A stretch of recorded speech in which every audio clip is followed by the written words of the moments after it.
Hi friends, good morning. বাইরে খুব বৃষ্টি হচ্ছে। আমি বেশ কয়েকদিন, প্রায় 7 দিন খুব ভুগলাম। আমার মোবাইল 7 দিন দোকানে ছিল, আর আমি 7 দিন বিছানায় ছিলাম। আজ একটু সুস্থ হয়েছি। ইঞ্জেকশান, ওষুধ কন্টিনিউ চলছিল। তবে খুব যত্নে ছিলাম আমি। আমার ঘরের দুজন আমাকে খুব যত্নে রেখেছিল। বিশেষ করে আমার ছেলে আমাকে খুব হেল্প করেছে।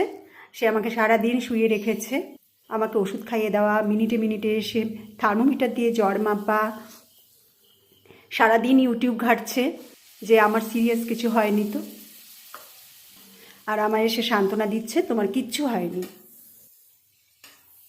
অনেকদিন পর রান্নাঘরে আসলাম। আজকে ছেলের জন্য একটু চিকেন স্যুপ করব। ও খুব ভালোবাসে খেতে। তবে কাশিটা এখনও রয়ে গেছে আমার। তবে কাশিটা এখনও রয়েছে, আস্তে ধীরে সব চলে যাবে।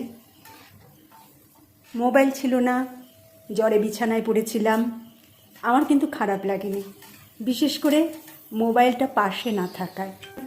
মোবাইল থাকলে সারাদিন হাজার কাজের মাঝে মোবাইলে চোখ পড়তো, অনেক কাজ নষ্ট হতো।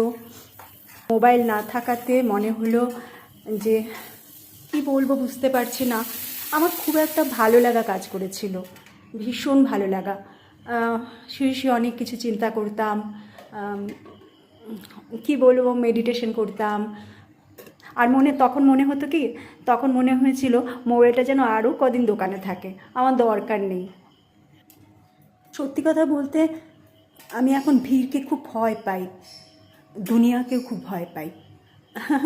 এত অভিজ্ঞতা লাভ করেছি যে এখন আর ভালো লাগে না বাইরে জগতে বেশিক্ষণ সময় কাটাতে।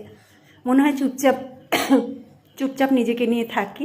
অনেকটা সময় নষ্ট করেছি, সেই সময়টাকে কাজে লাগাই, নিজের কাজ করি, মেডিটেশন করি, যোগাব্যায়াম করি। তবে মোটিভেশন ভীষণ ভালো লাগে, ওটা হয়তো আমি পোস্ট করেই যাব, আর ইউটিউবে আমার ব্লগ দিয়েই যাব। তোমাদের সাথে গল্প করতে করতে আমার চিকেন স্যুপও রেডি। পাশে থেকো।